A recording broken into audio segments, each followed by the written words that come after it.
Hey, so I work at a very prestigious hospital. I ran into someone who was under a little sedation and spilled a lot of info. Let's just say he has blood ties to some very prominent figures. If you want, you can call me. Separate instances. Info about 9/11 and cancer research using nanotechnology. Let's just say his wife's bloodline rhymes with the name Megan. This gentleman was the consultant on the Star Wars project.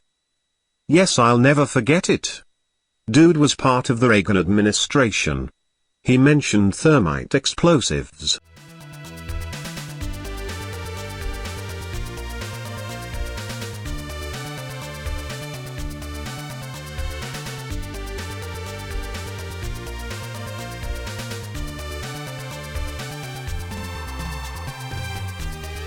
Pieces of structural steel that could have proved the temperature the steel had reached and the use of explosives.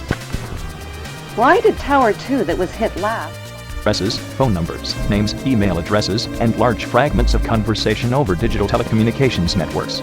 The log file spans the entire 48 hours, between September 11, 2001 and September 12, 2001, capturing all unencoded digital communications sent in the USA. Through analysis, the messages can be pieced together to form full conversations, and some can even be pieced together to find the emails and names of those whom sent the messages. Upon preliminary analysis, a couple communication lines have been identified of those used by the Secret Service.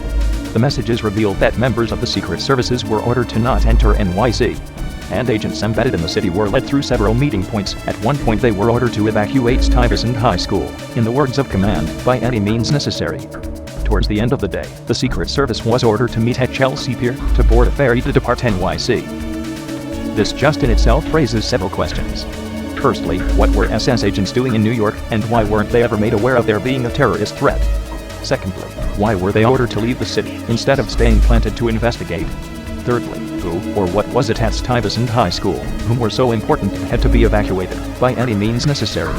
Why were SS agents ordered to stay home on September 12? And lastly, what was the purpose of boarding a ferry, where was its destination, and who exactly other than the SS were on board? This is only a tiny fraction of a large amount of relevant and secretive information contained in the documents. This data can be correlated to many of the facts of the 9/11 cover-up we have already discovered. By using this data, a minute-by-minute analysis of the events of the day in detail, including communications between important players on the subject, can easily be created. Thus, we will finally have a full and detailed picture of the true events of September 11th, along with the evidence to take those responsible to court for a long overdue prosecution. I want you to move all the people away from the building. Away from the building. I want you to move all the people away from the building. Back under some rock, and a few news cycles later, it's on to a new enemy and a new crisis.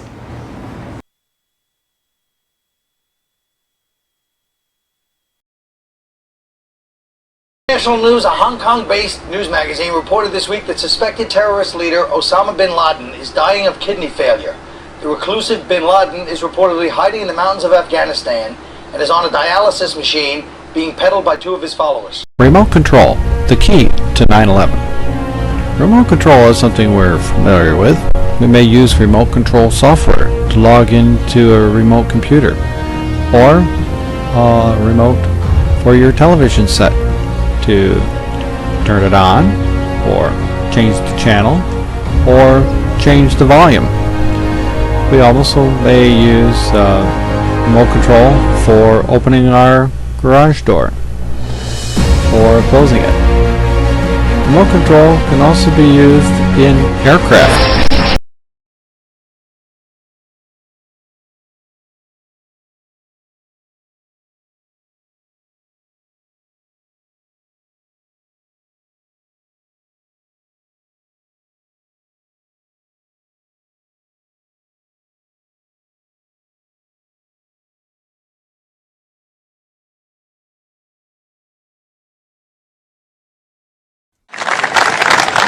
And we will look at all kinds of technologies to make sure that our airlines are safe, and for example, including technology to enable controllers to take over distressed aircraft and land it by remote control.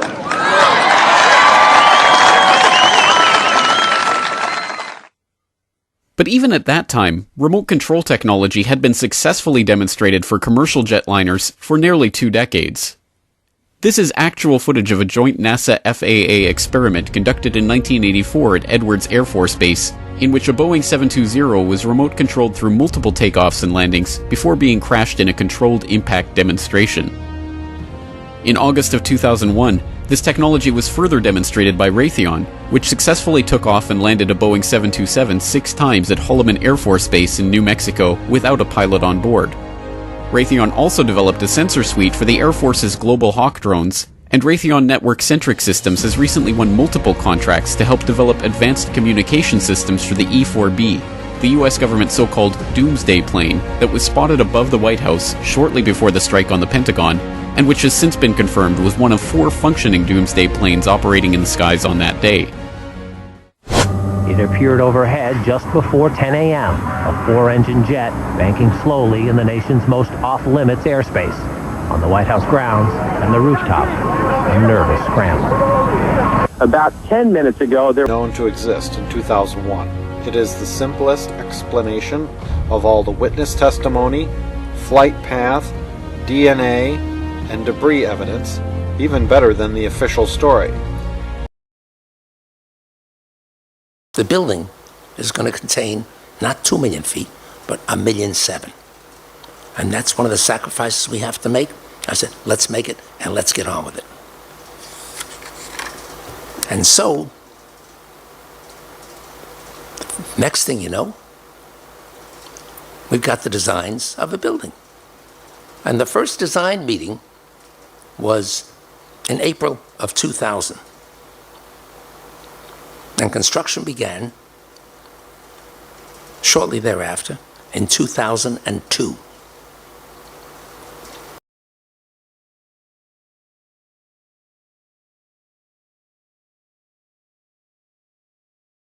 (9/11) hearings, Condoleezza Rice is asked about this presidential briefing, and she says we didn't think it had anything to do with anything specific. It seemed to be just some general thing that we already knew, that bin Laden had some plans to attack the United States, and we didn't consider it all that significant. But you point out something in the book I thought was quite interesting, I personally hadn't seen before, which is in something called the SEIB, the Senior Executive Intelligence Brief, which is essentially normally, if I understand correctly, more or less what's in the presidential brief, but it goes to many more people. That whole memo on bin Laden has been taken out. Well, if they consider it so not of any great significance one way or the other, why on earth would they take it out? One explanation would be that they didn't want there to be a broadcast of the possibility that we might be under specific threat of terrorists using airplanes.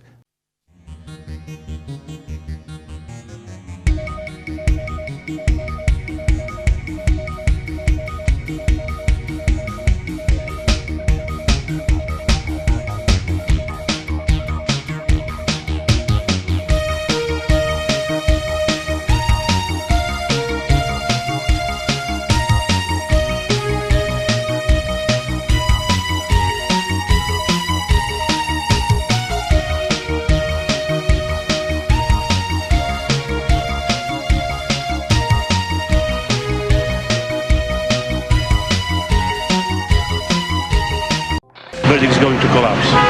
Nothing information.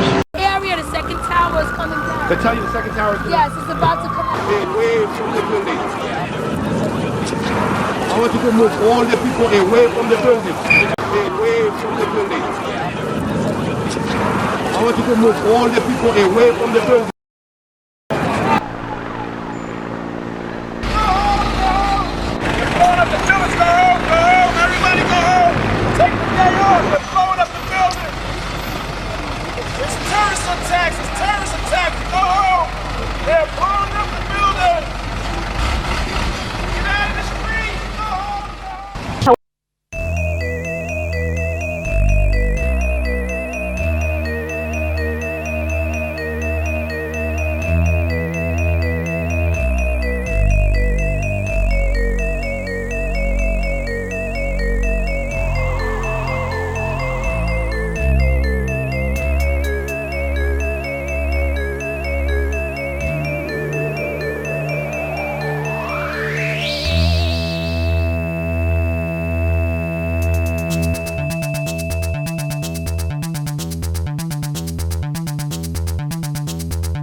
However, when the buildings collapsed, we could hear a rumble, which was about 5 seconds long, preceding the actual collapse, and then a boom when each of those towers collapsed. And then one person described it as a strange sucking noise as the buildings did implode after that. Now,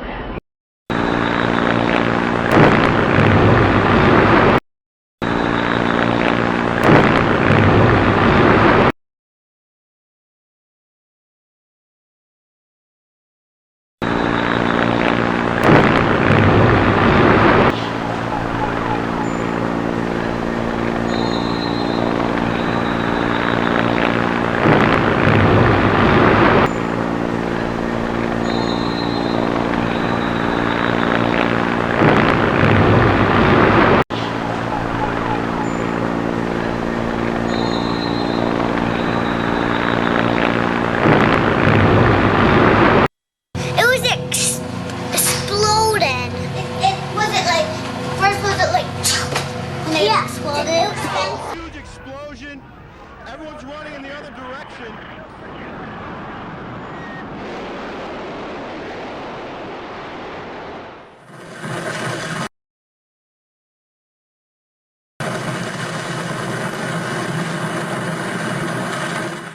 Whenever I tell people about the sounds, sights and sounds that I heard on that day, the thing that got me suspicious was when I saw the replay of everything the next week and the week after, they took the explosions out. That's how I knew something was up. And the detonations that took both buildings down were exactly identical. First, it started off with about, I'm just guessing, 6 or 7 seconds of this very low frequency rumble, and then the detonation started, and they went boom, boom, boom. They were a little less than a second apart. Second tower number one, the second tower collapsed. It was the exact same series of detonations, to the T, the exact same series of detonations. And I just stood there, I didn't move, and I got to feel and hear the whole thing. And I can tell you that the air pressure changed. It was like all of a sudden being like in a submarine 300 feet below the surface.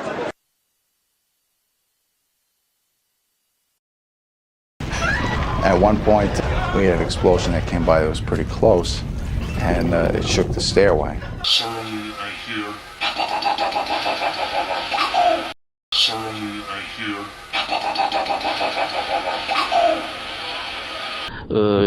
That only explosives can create this kind of waves.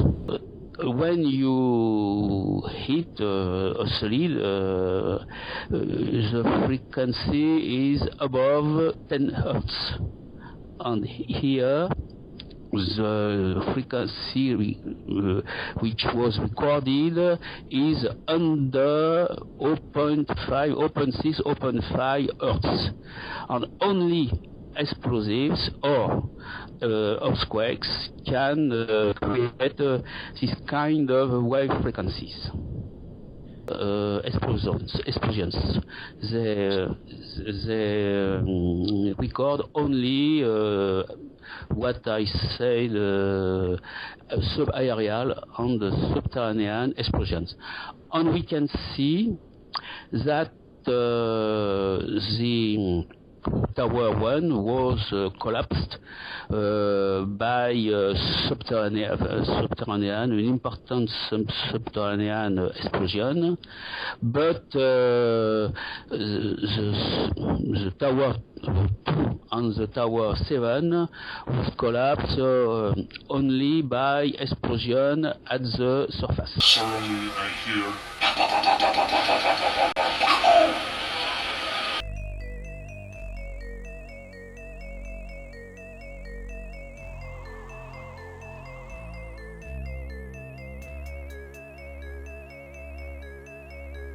Suddenly I hear.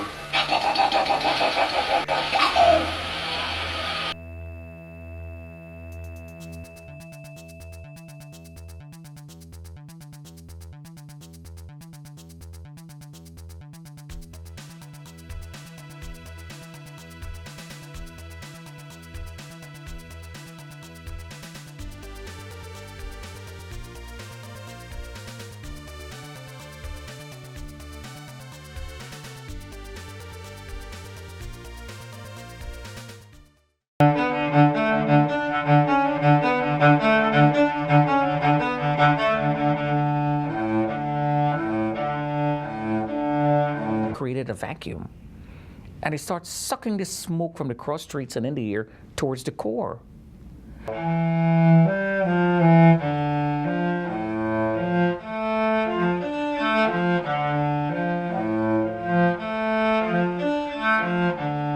Created a vacuum, and it starts sucking this smoke from the cross streets and in the air towards the core.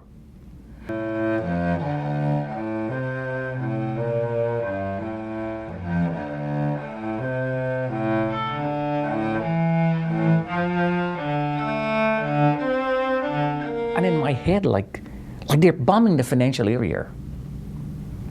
I gotta go save my wife.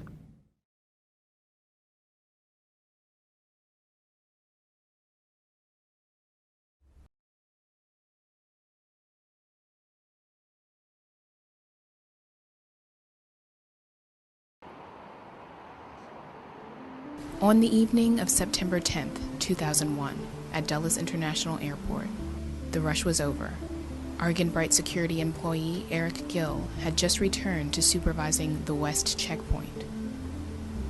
He saw something strange. Gill, a Pakistani man who fled to the U.S. to escape religious persecution, did not want his face shown. I saw about 5 Middle Eastern people. They were walking to the side door we have at West Checkpoint, which is accessed by only few restricted people. I noticed that 3 of them were wearing a uniform and IDs. 2 other guys who were not wearing a uniform and had no IDs, and they were trying to escort these 2 guys through there. As soon as they walked inside the checkpoint, they just stopped there and started watching around. That made me suspicious. Gill's suspicions were well placed. The men, dressed in United Airlines ground workers' uniforms, wanted access to a door that led to the concourse and parked planes. The men tried to use one electronic badge to swipe through. Gill stopped them. They didn't like it, and he abused me, and he said, "F off. We are people you don't know. You should be allowed to go through here, but you make your own rules." And he just walked out with it. Eric Gill and other witnesses took no further action, but the Middle Eastern men were not through. Gill would later identify 2 of the men as the al-Qaeda hijackers of a plane from Boston, as well as American Airlines Flight 77. Probably the most incredibly poor decision made by the authorities was that the key security guard at Dulles Airport, who was the last man between the airplanes and the hijackers, was never questioned about what he saw on the night of September 10th. With color photographs of the hijackers that he was finally able to make a positive ID. And I said, "These 2 guys, I have seen them. I know these were the 2 who were there at the airport." It didn't matter. The FBI was done with Gill. We don't know if there were accomplices working at Dulles Airport with the hijackers that were never arrested. And this is one of the biggest holes in the 9/11 case. They knew right away, and there was many of people coming through that checkpoint at the same time. But Ed, how would they know? The FBI claimed they had no idea who these hijackers were. Oh, exactly. Yeah, it boggles my mind. What it says to me is if they knew them that morning, they knew who they were the day before, and they should have been able to catch them before they got to the airport. Orders arrived from Washington, D.C., the headquarters of the Federal Aviation Administration. They want Anchorage Center to tell the Korean airliner to change its squawk to 7500, the emergency number to be used only in one situation: hijack. This order would make KAL Flight 085 the only airliner in the sky on 9/11, and perhaps ever, to deliberately squawk 7500. For 18 long minutes, Anchorage Center does not act on Washington's order. Phone calls are made to question the order because it is so unusual and because lives are at stake. Exactly who talked to who and what was said is being withheld by authorities. What is unexplained is why the aircraft was ordered to turn on its hijack signal, and which agencies were in the know about that decision. Yeah, I've never had to issue a hijack squawk to an aircraft. I mean, we can issue an emergency code if we think the aircraft is having an issue, and what they do when they squawk, there's 3 particular codes that they can squawk, and it's basically emergency radio failure hijack, and it actually tags up on other controller scopes, and also scopes down the lower 48, if like at the command center, anybody, probably the military. I can't really speak to how their equipment works, but it just kind of tags them up a little bit differently. So it's a more pronounced target on the scope. So I've never had to do it before. I never had to do it after that. It was a strange request at the time. I never read it in the books where you had to do that. I've never, you know, we wouldn't necessarily ever issue that code to an aircraft, because the way I look at it, it's not ours to issue, it's the pilot's to issue, because it's a very serious code. So the 7500 squawk was the hijack code. Was actually a supervisor came down and said we need to have the Korean Air squawk 7500, and I said, well, I didn't really think it was the right thing to do. So they actually left and regrouped and talked about it, and I had my opinions of why it wasn't, but then later I was ordered to do it. So. And what were your thoughts? Why did you not want to do that? We'd already had some miscommunication with the military that morning. There'd already been some threats to shoot down some aircraft, one that I was particularly working, or probably others that happened to, that if they didn't follow whatever air traffic commands that we issued at the time, that they would be shot down. And I had an aircraft that was just south of Anchorage. On his way in, he was told to land at Anchorage. And at 40 miles south of Anchorage, I was told to turn him or he would be shot down. And 24, Anchorage Center radios Korean Air Flight 085 and delivers this astonishing message. Korean Air 085 Center. Yes, Center, Korean Air 085, go ahead. Korean Air 085, squawk 75. Confirm squawk 75 with 00. Korean Air 085, affirmative. Okay. What could possibly explain this strange and monumental instruction? To this day, even the RCMP are as much in the dark as anyone else. Speaking to the pilot, I mean, he was quite adamant, you know, that he was instructed. I mean, that was his explanation, that he was instructed to. And he thought that was a strange request at the time. The dangerous order is given to the airliner at about the same time it is directed to fly to Whitehorse. For the next 90 minutes, as it cruises at 37,000 feet over the skies of Alaska and the Yukon, Korean Air 085 emits the ominous hijack signal continuously until it is on the ground in Whitehorse. As Yukon schools evacuate and ring their fire alarm bells, the hostile 747 enters Canadian airspace, along with the cargo flight 281, 2 fighter jets, an AWACS surveillance aircraft, and at least 1 refueling jet for the F-15s. Flight 085 is handed off from Anchorage Center to Edmonton Air Traffic Control, squawking 7500 and running low on fuel because of the extra time and distance it has had to travel. In Whitehorse, RCMP Inspector Grant is sure of one thing: it was not a language problem. Time, which is interesting, and they've tried to explain that away as well. She'd already told somebody at American Airlines that it was Flight 12, and that's the other American Airlines person saying that. But that means she said it misidentified the flight twice as Flight 12. It was supposed to be Flight 11. Flight 12, of course, was the reverse flight of Flight 11. Flight 11 was Boston to Los Angeles. Flight 12 was Los Angeles to Boston. Now, the official explanation for this is all that she was nervous about the hijacking, so she mixed up the flight number and wasn't that understandable. But the problem comes with the other flight attendant, Madeline Amy Sweeney, also misidentified it as Flight 12. And let's quote the FBI's records. They're talking about Sweeney's call to Evelyn Nunez in American Airlines Services.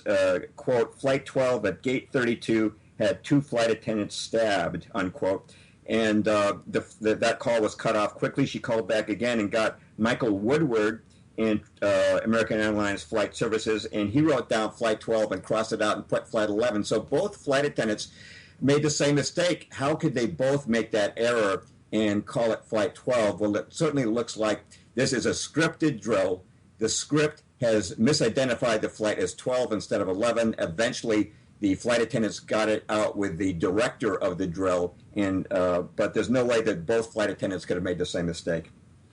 His throat cut. Yeah. 2 flight attendants have been stabbed, and there's not even a quiver in Ong's voice. She's very calm, and this has been attributed to her professionalism, and I want to say that I believe she was professional, but I think that the reason for the calmness in the flight attendants' calls is because they really thought they were just in a drill. It was a drill. It's not a slur. It's not, we're not slighting their professionalism, but they're so calm in the middle of this bloodshedding because they think that it's really just a drill, and they're just reading from a script. And there's other anomalies, too, in this call. She said that the hijacker stood upstairs, and you'll find this in the FBI documents, which I linked to from the web article. Now, here's the problem with that, Richie, is that Boeing 747s have stairs, but Boeing 767s, which this flight was, do not have any stairs. The 747s do have stairs leading to the cockpit. The idea what she was conveying was that there was a hijacker standing on the stairs guarding the way to the cockpit. Well, that couldn't be. And so once again, we're confronted with, apparently you've got a script writer for this drill who've been used to traveling on 747s. And through his lawyer, has told the FBI that al-Omari is actually safe in Saudi Arabia and should be presenting himself to U.S. officials in that country. We were told he would be presenting himself yesterday. And they are claiming, those associates of al-Omari who are in custody, one associate of al-Omari, is claiming that all of this associating to them is a case of mistaken identity. So we must tell viewers that while there are names on this list, it could be that they are perhaps stolen identity. Leon? All right, Eileen O'Connor, thank you very much.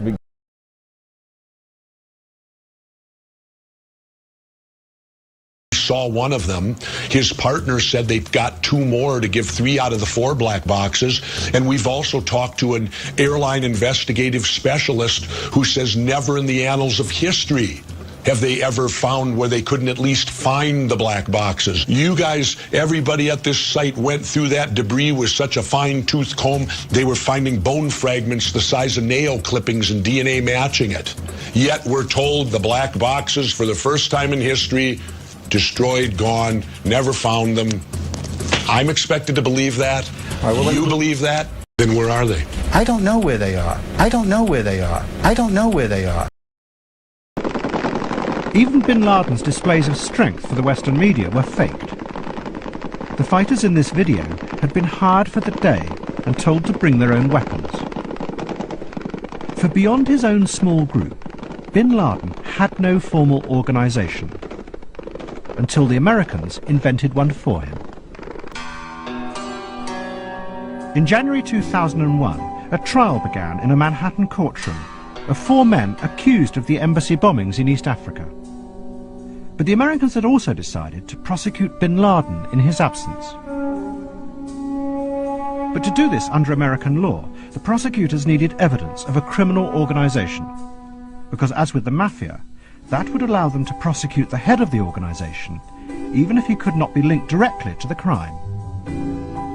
And the evidence for that organization was provided for them by an ex-associate of bin Laden's called Jamal al-Fadl.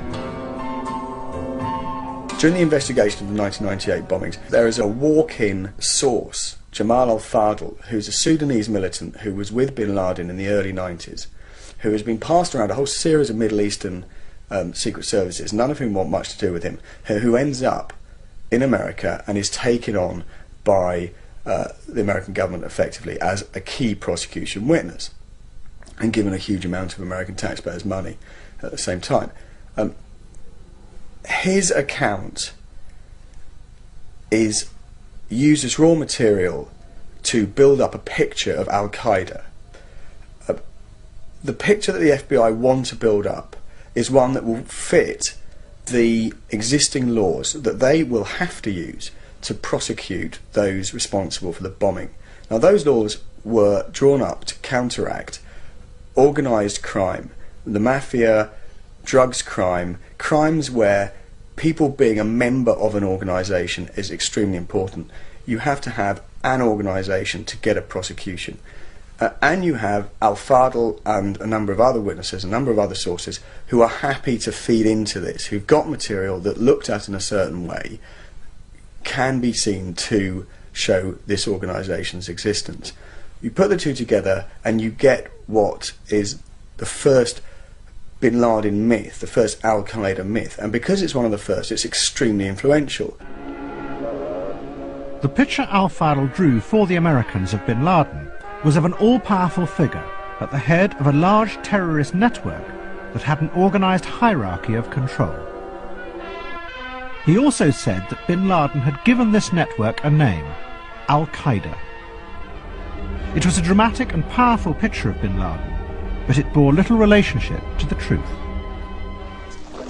The reality was that bin Laden and Ayman Zawahiri had become the focus of a loose association of disillusioned Islamist militants who were attracted by the new strategy. But there was no organisation. These were militants who mostly planned their own operations and looked to bin Laden for funding and assistance. He was not their commander. There is also no evidence that bin Laden used the term al-Qaeda to refer to the name of a group until after September the 11th, when he realised that this was the term the Americans had given him. The Taliban. Are you still of the view that Al-Qaeda is more of a myth than a reality? It's what you said last year. You also said you weren't even sure that they existed. Really? Exactly, that's my view today as well. That Al-Qaeda is a myth? It is for me a myth. I have never had a report from any Afghan source on Al-Qaeda or what they were doing. We don't see them, we cannot visualize them. For us, they don't exist. I've never had a report from our intelligence, I've never had a report from our people, I've never come across them. Did they exist in September the 11th? On September the 11th, 2001, was Al-Qaeda operating in Afghanistan? I have come across the Taliban, I've come across other groups, I've come across the people called, calling themselves different names, different outfits of extremists and terrorists. We have reports about them. I don't know if Al-Qaeda existed and I don't know if they exist. For me, it's a myth. I have to feel tangible about it before I can say they are there. Well, reports say they are there, but I have no information. Your allies in the US government, se. your allies in the US government, NATO forces on the ground in Afghanistan all said that they were there fighting Al-Qaeda fighters. When you say it's a myth, you've not seen any evidence, did they call you a conspiracy theorist? Some might say you sound like a conspiracy theorist. Well, if saying that something does not exist does not mean a conspiracy. It's my judgment, it's my feeling. Maybe they are there, but I have not seen them and I have not had a report about them. Any report that would indicate that Al-Qaeda is operating in Afghanistan. And I've also been in conversation with various American officials.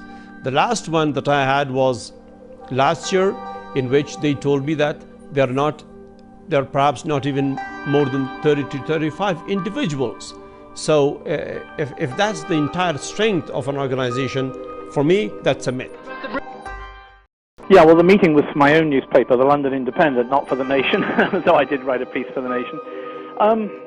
It was looking back on it, I suppose it was a prescient meeting, although at the time, of course, it was interesting enough. We knew that the Americans were fingering bin Laden as the man behind attacks on American troops in the Gulf.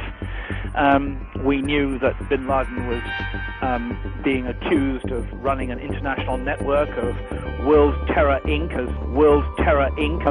And when I approached him, I think he thought I was going to ask him about World Terror Inc. But in fact, copy of the newspaper later on. And apparently he thought it was fair. He expected it was all going to be about World Terror Inc.